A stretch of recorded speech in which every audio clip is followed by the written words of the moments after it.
Cuando uno comprende, sabe que se refiere solo a uno. Es como si abrieran la ventana y entrara la luz.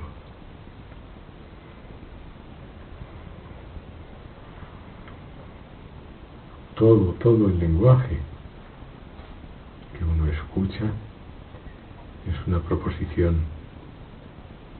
Cuando uno comprende esa proposición, revela siempre la verdad. ¿De qué modo? Si lo que propone es falso, la revela por su falsedad. Y si lo que propone es verdadero, la revela por su veracidad. Pero siempre revela la verdad. Hace unos años yo me planteaba, había algo que me llamaba mucho la atención, que era cuando volví al cristianismo había ocurrido el cambio que había hecho el Concilio Vaticano II. Y entonces por un tiempo estuve indagando y investigando y algo había ocurrido que visto desde un cierto punto de vista era grave, puesto que se había destruido una manera de concebir lo que es el cristianismo y había sido sustituida por otra. Entonces aquello a mí me soliviantaba, me aspaba, porque yo era partidario de la versión antigua y daba mucho juego a la mente, en el sentido de que, claro, uno al negar o al concebir enemigos se considera perseguido y bueno. Eso es siempre el juego de los opuestos y el juego de los conceptos. Entonces, muy recientemente, ayer, antes de ayer, caí en una lectura de una persona que había hecho un libro que trataba sobre la destrucción de la tradición cristiana, que esta persona mantuvo relación epistolar con la Madre Teresa, una santa católica ahora, actualmente, supongo, o por lo menos beata del cristianismo. Había mantenido una correspondencia sobre esta cuestión en concreto. Y entonces, al leerlo, me di cuenta, digo, pero bueno, si es que esto es una pelea de conceptos, pues esto no tiene ningún significado. Dice, uno defiende una iglesia que conceptualmente le parece verdadera contra alguien que defiende otra que conceptualmente le parece verdadera. Es una pelea de ideas y no lleva a ninguna parte. Ninguno de los dos está interesado en conocerse, sino en ser fieles a un supuesto Jesús, Cristo, que no es nada más que un concepto creado por escrituras o pensamiento de otros. Y entonces era una visión muy clara. Y viene a colación de lo que decía al comienzo. Cuando uno comprende, se da cuenta de que se refiere a él mismo y uno mismo no tiene contradictor. Entonces, cuando la comprensión es verdadera, a uno mismo no se le ocurre preguntar si lo que comprende es verídico o no, lo sabe por sí mismo. Esa es la marca.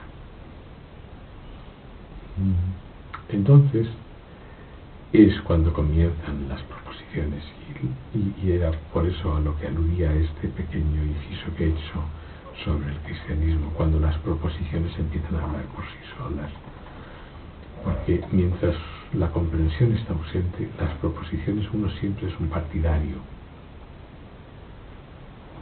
de cualquier modo o expresión que adopte lo que para él es verdad. Y entonces no es capaz de ver que todas las expresiones que salen por la boca de otros son siempre proposiciones falsas. La Iglesia es una proposición falsa, Cristo es una proposición falsa, lo que enseña es todo una proposición falsa, quien lo escucha es una proposición falsa, quien lo interpreta falso.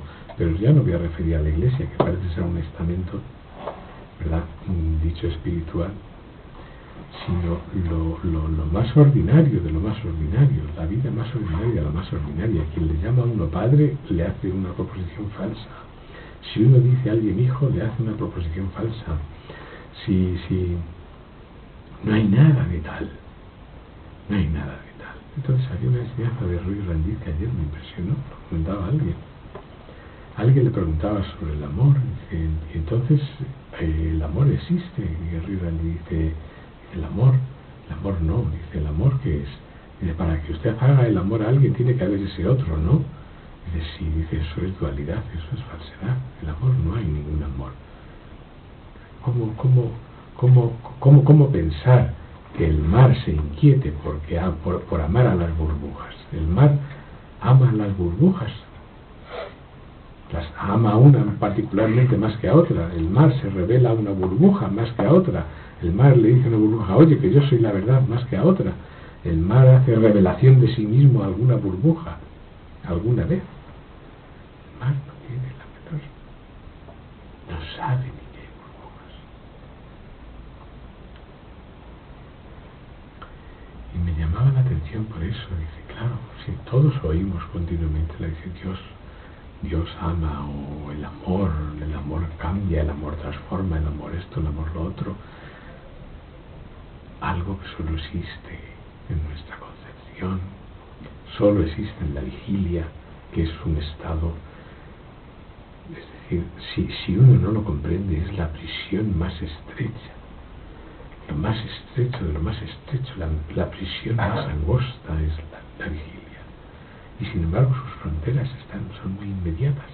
Basta con comprender una pequeña chispa y uno comprende inmediatamente. Pero si no hay nada a quién amar, si todo es esa realidad, todas las burbujas son el mar. ¿Por qué el mar iba a dirigirse a una de ellas? Si el mar se dirige a una burbuja, se dirige al mar mismo. ¿Qué tiene que decir el mar al mar? ¿Sí? Entonces, igual en el ámbito, todas las proposiciones en la vigilia, todas vienen de burbujas que creen ser diferentes y que afirman y autoafirman su diferencia de un modo a veces perentorio, para que todos lo digamos, escuchemos y aceptemos. ¿Sí? Y eso es lo que normalmente se llama ego, la perentoriedad, la autoaserción, yo estoy aquí, yo sé, a mí hazme caso porque yo sé lo que me hago. Todo eso que nos viene y que es una proposición completamente falsa, todo eso, si uno no está despierto, y su deber es estarlo, estar despierto es estar despierto. Para eso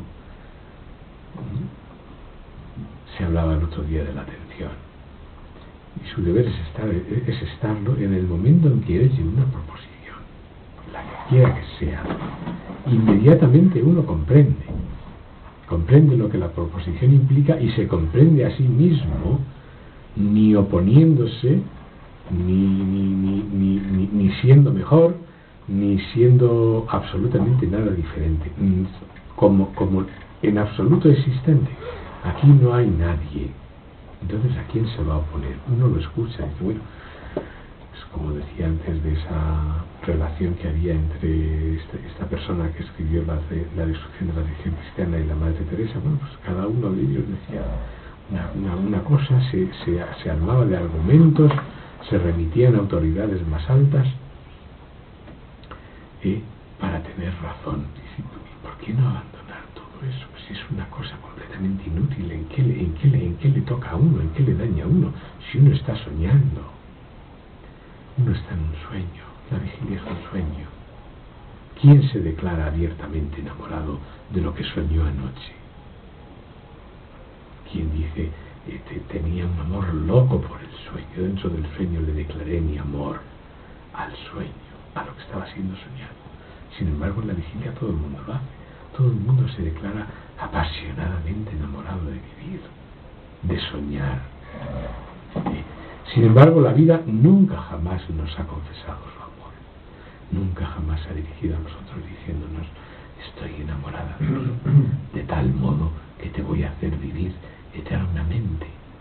Diría uno: no, por Dios, ¿qué dices? Vivir eternamente, ¿qué significa eso? Ver siempre, escuchar siempre, porfiar siempre, llevar siempre razón. ¿Qué significa? Uno inmediatamente al oír estas proposiciones, porque la proposición siempre sale, inmediatamente descubre a sí mismo. Sin buscarse, porque uno no tiene que buscarse, no tiene que buscarse en absoluto. Como el mismo Río Ranjit dice, es que usted puede abrazarse a usted mismo, puede usted besarse a usted mismo, puede usted hacerse el amor a usted mismo. A ver,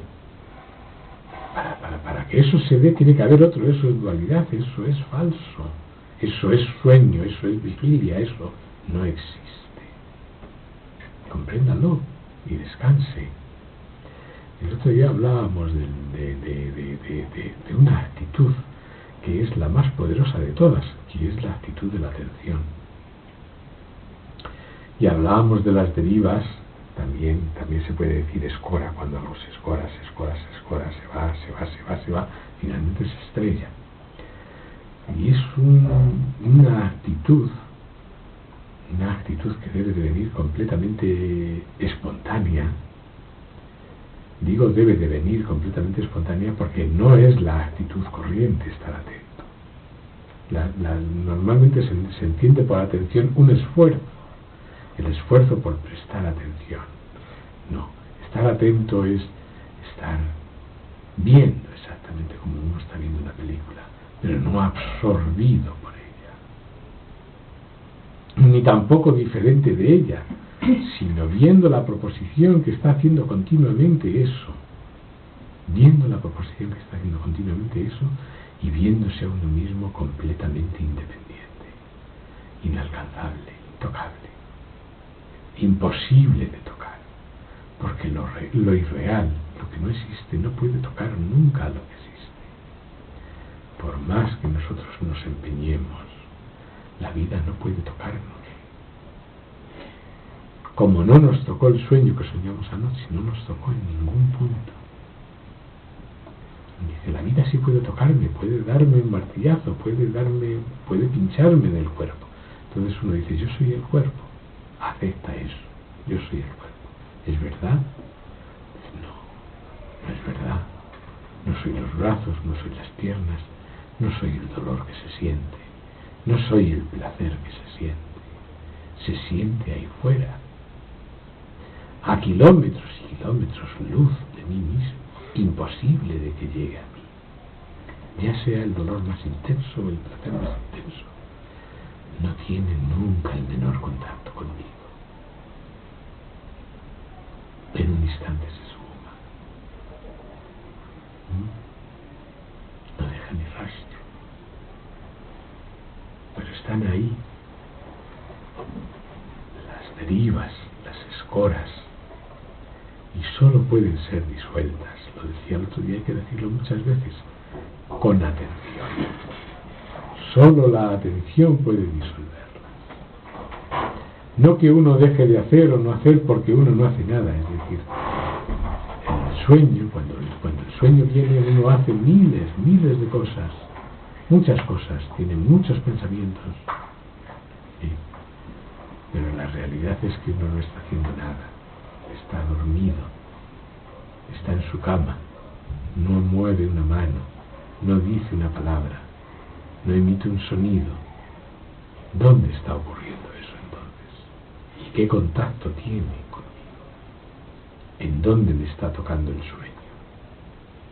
¿En qué parte de mí me toca? ¿Y por qué parte de mí está unido a mí mismo?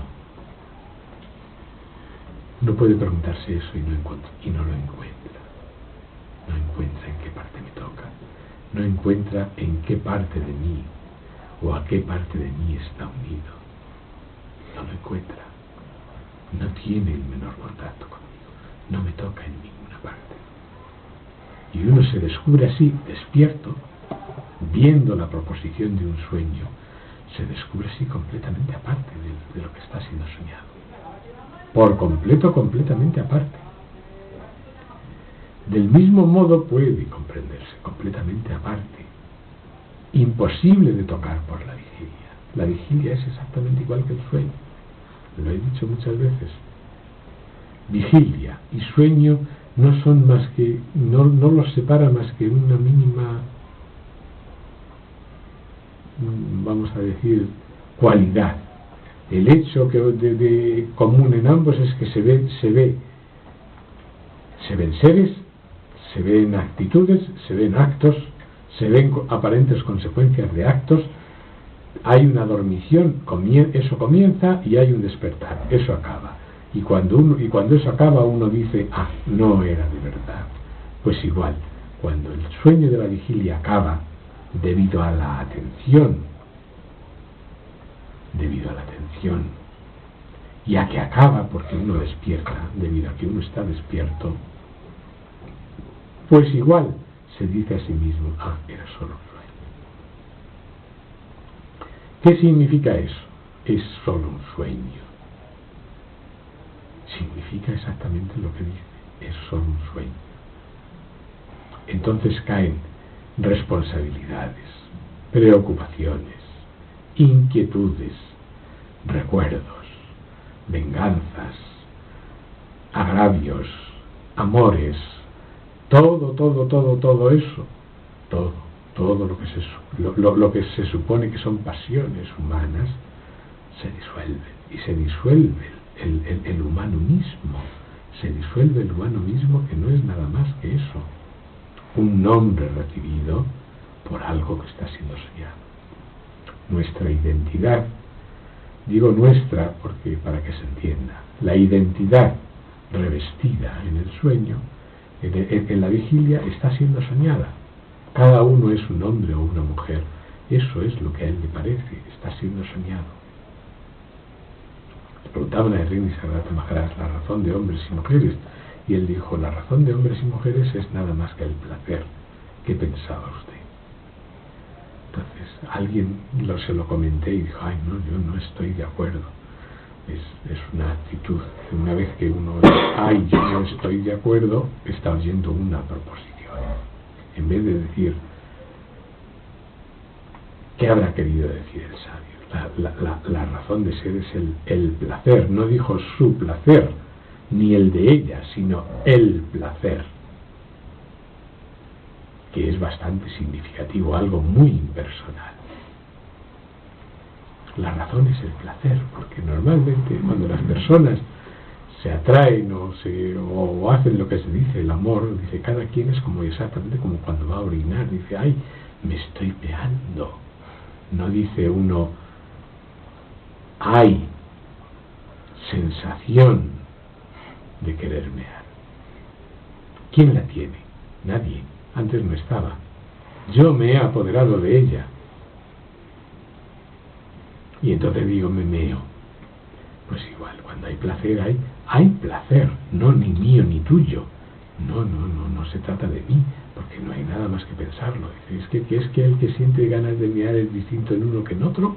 ¿O es la misma sensación? Aun habiendo sentido solo esa sensación por mí mismo, yo sé que esa sensación es universal y es idéntica en Adán y es idéntica en Dios y Mea. Siente la misma sensación, la misma. Y si hablamos de hambre es igual, y si hablamos de sed es lo mismo, y si hablamos de placer, el que sea es lo mismo.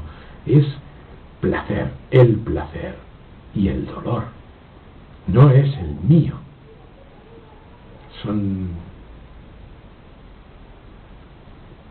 por decirlo de alguna manera, atributos universales de la vigilia y del sueño con sueños, que desaparecen por completo en el sueño profundo, donde no hay ni mi placer, ni el placer, ni nada de nada. No hay la identidad aparentemente revestida ahora la identidad que cumple años, la identidad que es felicitada cuando cumple los años, la identidad que se casa, la identidad que está registrada en el registro, y lo que muere, que es cuando alguien muere, pues van al registro y lo tachan. No tienen otro modo de verificar que algo ha ocurrido, sino que lo tachan en el registro. Aquí, esta persona, este nombre, ya no significa, no hay nada detrás. ¿Sí? Entonces estaba diciendo desde el comienzo que claro, eso es uno, la comprensión, eso lo entiende uno, lo asiente uno, lo ve uno, y eso es lo que debe ser esperado, lo que debe ser ansiado, lo que debe ser buscado. Debe ser buscado que esa ventana se abra. Debe ser buscado que las proposiciones hablen por sí solas, no las que uno lee o escucha, sino lo propio que le envuelve a uno todo el día. Todo el día. ¿Qué quiere decir todo el día? No voy a decir el día y la noche, sino me apunto exclusivamente a la vigilia, a lo propio que le envuelve a uno en la vigilia. Porque en el sueño con sueños uno no tiene posibilidad. Por eso preguntaba antes, ¿alguien jamás en el sueño de anoche o en el de antes de anoche se ha declarado a sí mismo, ha dicho, ay, estoy totalmente enamorado de esta vida que estoy viviendo ahora? Esto es lo que yo quiero. Al menos en el sueño uno no tiene esa tontería y esa necedad que tiene en la vigilia, es decir, esta vida me satisface. En el sueño con sueños eso no se da. Y en un sueño con sueños, si os dais cuenta, uno jamás tampoco se acuerda de la vigilia. No se acuerda, no sabe que está dormido. No sabe que está dormido. De tal modo que si un sueño durara sin fin, uno no sabría nunca que hay este otro estado, vigilia. Este otro, donde uno tiene una supuesta identidad y la defiende de ese modo, con conceptos. Yo, lo mío es lo verdadero y lo tuyo es lo falso, y de ese modo. Eso anula siempre la atención. La atención es la actitud más poderosa para que la comprensión se produzca. Y la atención lo que tiene es que solo es como debe cuando la comprensión está, porque si no uno siempre se esforzará en estar atento hasta que esa ventana se abra.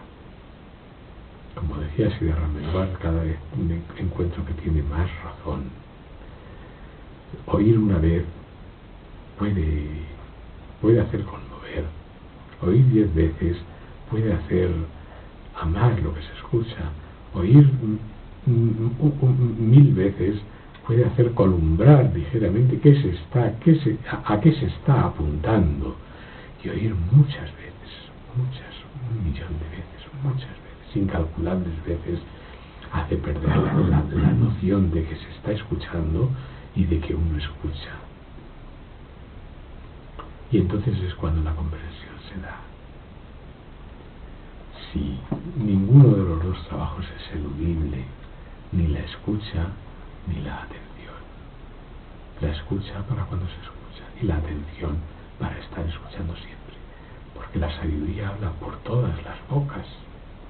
El otro día hablaba de que no hay ignorantes, sino ignorancia que habla por 1.000.000 de millones de bocas. Y al decir ignorancia significa dicen lo falso, pero en su mismo decir lo falso, esa ignorancia es sabia para el que tiene la atención suficiente y la comprensión clara. De tal modo que no se puede decir que hay ignorancia. La realidad es que hay solo sabiduría, por 1.000.000 de millones de bocas y muchos modos de decirla. Solo el entendedor completo sabe entender. Donde aparentemente están diciendo una cosa, él está escuchando otra. O está escuchando lo que no se está diciendo, o está escuchando eso, lo que no se está diciendo. Y ahí hago un inciso y digo, pongo un ejemplo, lo que no se está diciendo. yo digo que todos, muchos sabios y enseñadores dicen, hay muchos ignorantes, si yo digo eso, lo que estoy diciendo es que yo soy un sabio, y eso es lo que no digo, y eso es lo que hay que entender. ¿Es verdadero eso que digo? Pues es verdadero en un sentido y es falso en otro, como cualquiera. Por eso digo que, por eso acabo de decir que no hay realmente ignorancia, que hay sabiduría solo, depende de cómo se escuche, de cuál sea el grado de atención y de cuál sea la comprensión que se dé. Porque hasta en la ignorancia más cerrada, si la lectura es la propia, está hablando la sabiduría, porque no hay nada más que esa realidad, y esa realidad no es ignorante nunca, ni puede superponérsele la ignorancia jamás, y ella, esa realidad, se da cuenta de sí misma a través de esas proposiciones. Si a mí me dicen que soy padre, inmediatamente la atención me dice, ¿y cómo lo he hecho? ¿Padre de quién? ¿En qué consiste eso de ser padre? Todo eso en un instante. Y queda completamente disuelto el más mínimo orgullo, la más mínima posibilidad de que ahí crezca una entidad. Yo soy padre y estoy orgulloso de mis hijos, porque patatín, patatán, todo ese lenguaje mental, que sí, que caer ahí es verdadera ignorancia, y es una deriva peligrosa, y puede devenir una escora. ¿Qué es una escora? Pues una escora, pues si el barco se escora y va por acantilados y arrecifes y finalmente termina encallado o con una vía de agua que lo hace hundirse. O sea que no hay ignorancia en las proposiciones, hay ignorancia en el que las escucha, si no hay esa atención.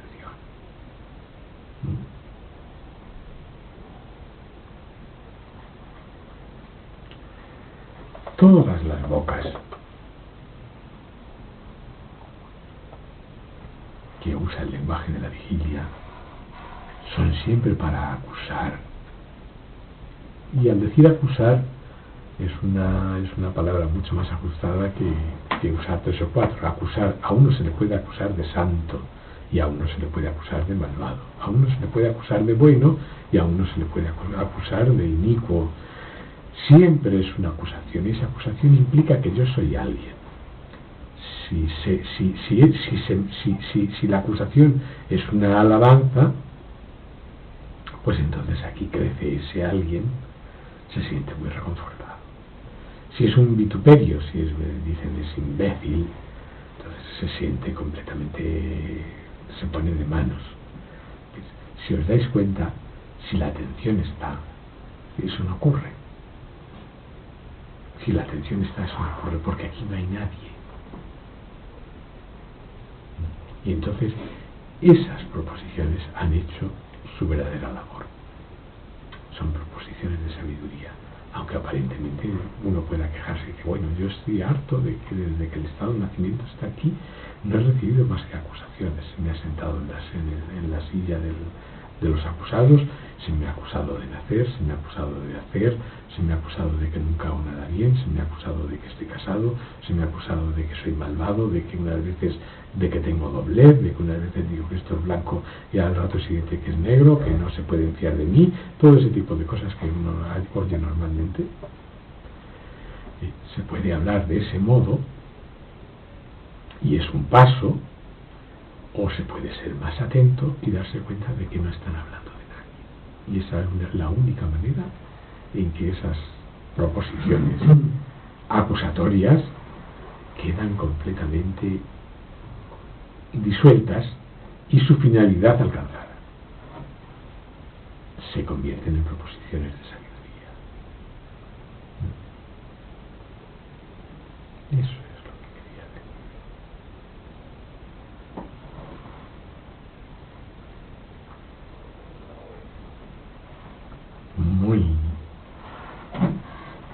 Hay que estar muy atento. la atención debe ser panorámica. La atención debe ser panorámica, eso es estar despierto.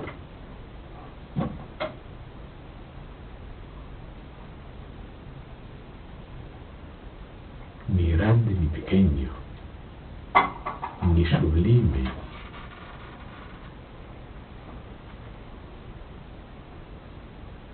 palabras gordas, ¿para qué? Todas implican que existe lo contrario. Si hay grandes, que hay pequeños. Si hay sublimes, que hay inicuo. Si hay absolutos, que es relativo. Todas implican lo contrario. Todas son palabras. Al escucharlas uno concibe, surge el concepto. Y ese concepto es una deriva, es una escora. No tiene absolutamente nada que ver con nada.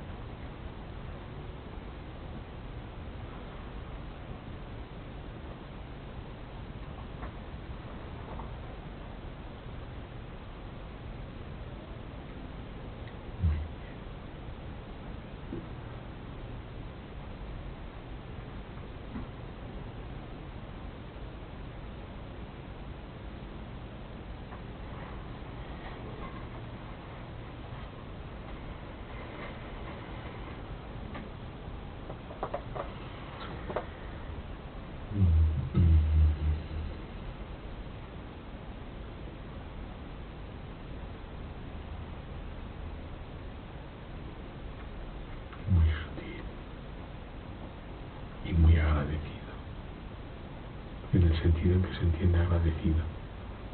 Algo muy agradecido es el conocimiento del funcionamiento del conocimiento. El conocimiento del funcionamiento del conocimiento. Si uno conoce cómo funciona el conocimiento, está fuera de él. Y eso es lo más agradecido de la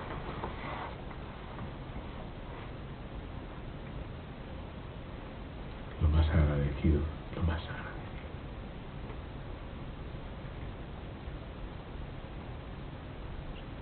Ya no nos puede engañar. O mejor dicho, uno ya no se engaña. El conocimiento nunca hace nada.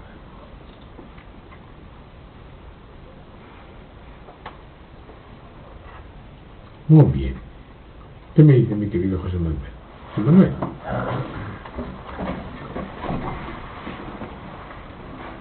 Lo más agradecido es el conocimiento, el funcionamiento del conocimiento. La atención. Solo así le verás funcionar. Verás el escenario y lo que hay detrás del escenario. Todo teatro, todos están muy interesados en que tú solo veas el escenario. Luego está el telón y detrás del telón está la tramoya. Lo que no quiere, lo que no hay que ver. Pues, con la atención uno termina viendo lo que no hay que ver en el conocimiento de uno mismo. En el conocimiento de uno mismo no quiero decir que uno se conozca, sino en el conocimiento que uno recibe. Eso de conocerse a uno mismo, eso es una imposibilidad, es como abrazarse. Uno no puede abrazarse a sí mismo. ¿Cómo se va a conocer uno a sí mismo? ¿Cómo va a verse la visión? Yo te estoy viendo a ti, pero la visión ella no se ve. La visión a sí misma no se ve. Ni es necesario ni planteable eso del conocimiento de uno mismo. Uno conoce el conocimiento y sobre todo conocer su funcionamiento, el funcionamiento del conocimiento. Eso sí, con eso se acaba. No quiero decir que se acabe el conocimiento. Se acaba la conceptualización, todos esos castillos en el aire que se hace uno, todas esas ¿sí? Sí,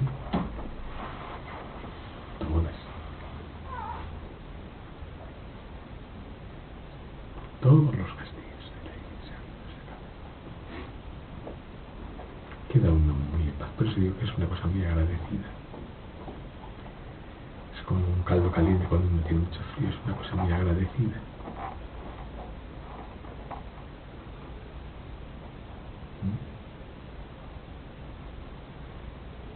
Y muy simple. Está en el poder de todo el mundo. Todo el mundo es cierto, como dice Rendir. Consigue usted el mar preocupándose, cayendo presa de amor enloquecido por alguna de sus burbujas. Cuando dicen las gentes que Dios amó tanto al mundo, están diciendo eso. ¿Se comprende? Dice, cuando el cristianismo dice necedades tan tremebundas como esa, dice, ¿qué es lo importante? Dice, yo. ¿Qué es lo importante? Dice, la identidad mía. Nosotros somos cristianos. Dios debe de preocuparse por nosotros, pero luego vienen los muslimes, nosotros somos muslimes, Dios debe de preocuparse por nosotros. Vienen los hindúes, y nosotros somos hindúes, Dios debe de preocuparse por nosotros. Dios se preocupa por nosotros. Él amó tanto, nos ama tanto, que hizo descender el Corán.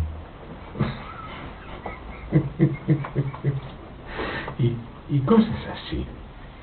Yo no es una irrisión de nada, a mí, cada quien que tenga los conceptos que quiera, sino es que hay que comprender cómo funciona el pensamiento. Si el centro es la identidad de la vigilia, todo gira a su alrededor. Vais a las escuelas estas de espiritualidad que hay de hoy día, todo gira alrededor de lo mismo. La mejora, el crecimiento, patatí. Siempre.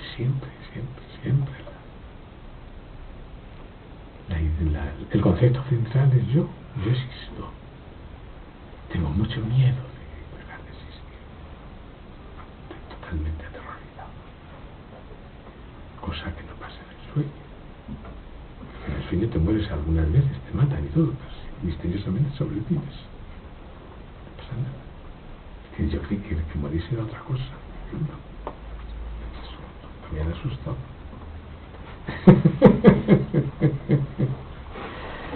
Sí, pues eso. Y así, hablando en términos de decir, claro, porque cuando uno tiene esa cosa con su identidad tan grande, esa cosa de que yo cuento para algo, pues claro, si alguien tiene que ser una expectativa post-mortem o en el cielo alguien, es decir, si hay ese Dios tiene que ser grandísimo, porque todo depende de él. Si es un Dios ínfimo y chiquitito y no tiene poder ninguno, entonces pues eso, ¿no? Entonces todo depende del concepto de uno. Si ese concepto está ahí, no. Por eso es donde hay que poner la atención máxima eso. Y no es un esfuerzo, es precisamente al funcionamiento del pensamiento.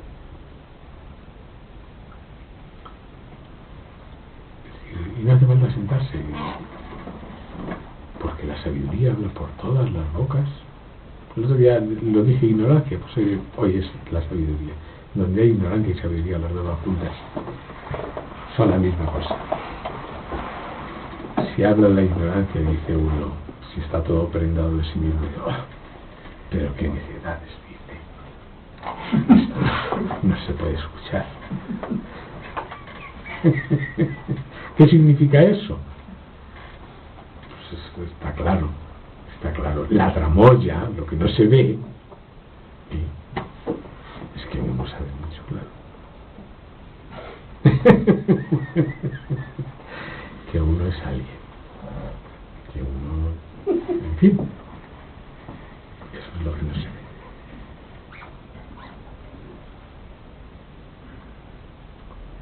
Y entonces, pues no lo puede soportar. Por eso hablaba de la atención. Solo la atención puede. No solo puede soportarlo, sino leer correctamente. Leer correctamente eso en uno dice no. Y oír perfectamente. Si aquí no hay nadie, aquí no es decir, se hable lo que se hable, es todo bienvenido. Puede enseñar eso. Una vez que ves la tramoya detrás de ti, que eso se afecta y se disuelve, ya pueden decir, ya pueden cacarear, te suena como cacareo, es decir, pues como el canto de los pájaros, deja de tener sentido lo que las personas dicen. Solo tiene sentido mientras tú eres alguien. Es decir, lo que el lenguaje dice normalmente es como la radio. Son anuncios de propaganda. Cada uno hace su propia propaganda, se quiere vender lo mejor posible y dice que lo suyo es el colacao mejor hecho. Y eso es lo que hace todo el mundo. Cuando uno ya se lo sabe, pues no hace ningún caso a los anuncios, ¿verdad? Pues eso. Aquel anuncio, ¿te acuerdas de aquel anuncio? Es el colacao, el chocolate. Desayuno sin merienda. Muy rico. Bueno, trae algo. Anda. Está aquí. Ya comí todas mis proporciones. Sí. Bueno, ya llegará.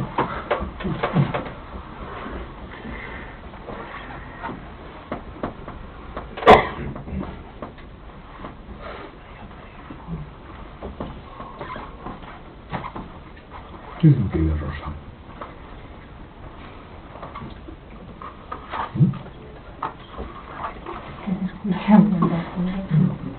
Que se escucha de todo. No hay una sola palabra que se escuche, no tenga una palabra, salga de uno como reacción.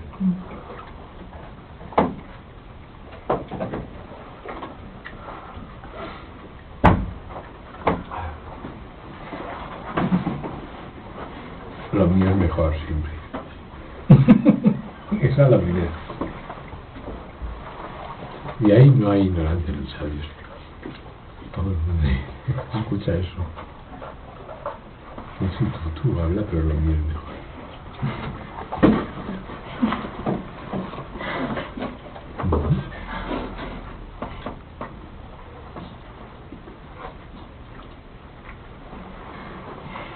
Llegué a dar una clase de papagayo. Llegué a dar una clase de rosa de papagayo para venderse bien. Más o menos. Sí. No sabe venderse.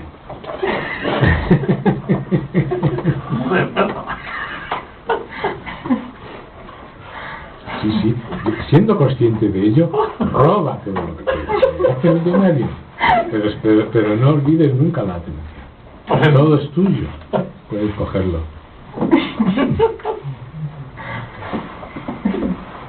No pienses que se debe a tu excelencia. Porque entonces seguro que te estrellas. No me cabe la menor duda de eso. Ahora te vas a coger los cachitos. Uno de cada, ¿verdad? Bueno, dos. Queda por ahí.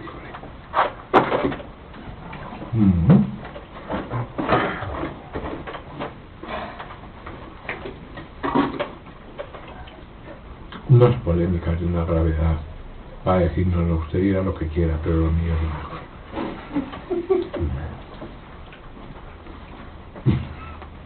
¿A que sí? ¿No se pone? Yo creo que sí.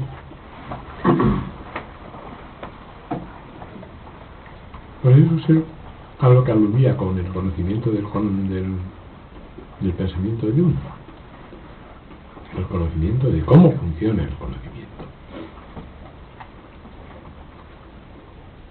Es la única manera de que te deje de molestar. Porque si no le harás caso.